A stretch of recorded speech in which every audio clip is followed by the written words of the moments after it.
As you said, our talk is about design principles that drove our GeoWeb presence. These 5 are kind of our standards that we look at as we build our applications. Aesthetics being trying to focus on the function of the application and really bringing out the purity of function to have its beauty.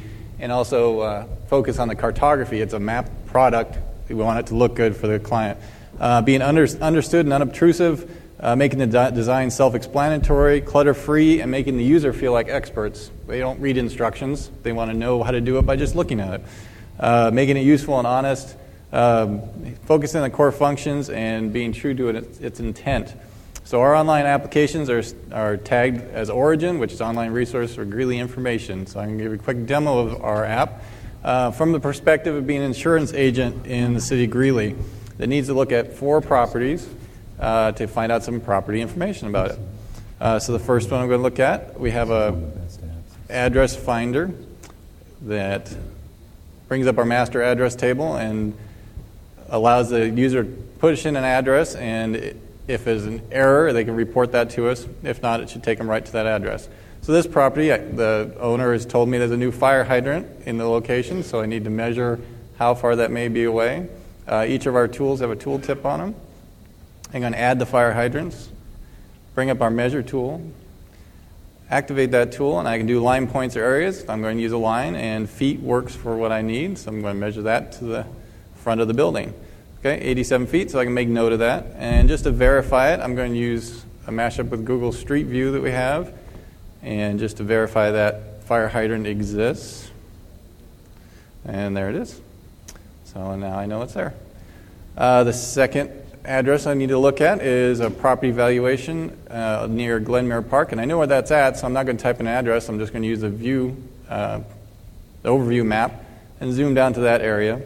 And the property I'm looking at is 618, so I'm going to use the property information button and click on that. And that brings up information from the city about the school district, zones, flood zones, address, that type of thing. Well, I want to look at the valuation of that property, so we have a connection with the Weld County assessor information. So I'm going to bring that up, and I can see what the value of that property is. Well, to verify that as a third party, and I don't need the fire hydrants on anymore, I can turn those off. I'm going to use Zillow, which also is a property information site, but as a third party, and that will give me what they feel the valuation of the property is. Hopefully, it comes up, and there it is. So I make note of that. The next property I need to look at is a property who's been complaining about drainage issues with all the rain we've been having. And it's just up from Glenmere Park, this 814 property.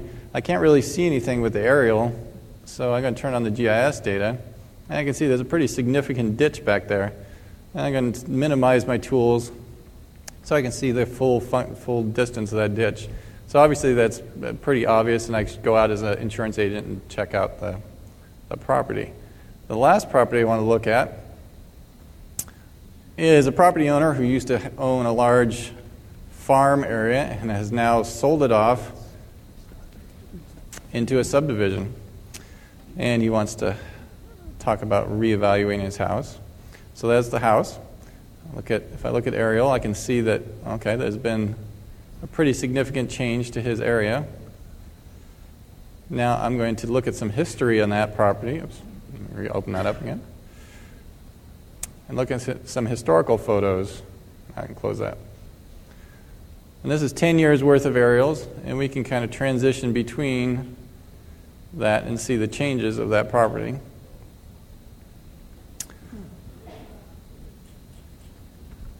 Thank you.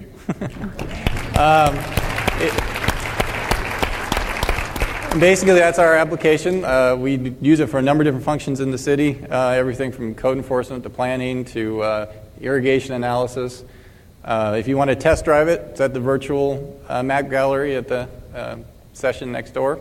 Feel free to vote for us. And that's all I have. Yeah. Thanks. Yeah. All right.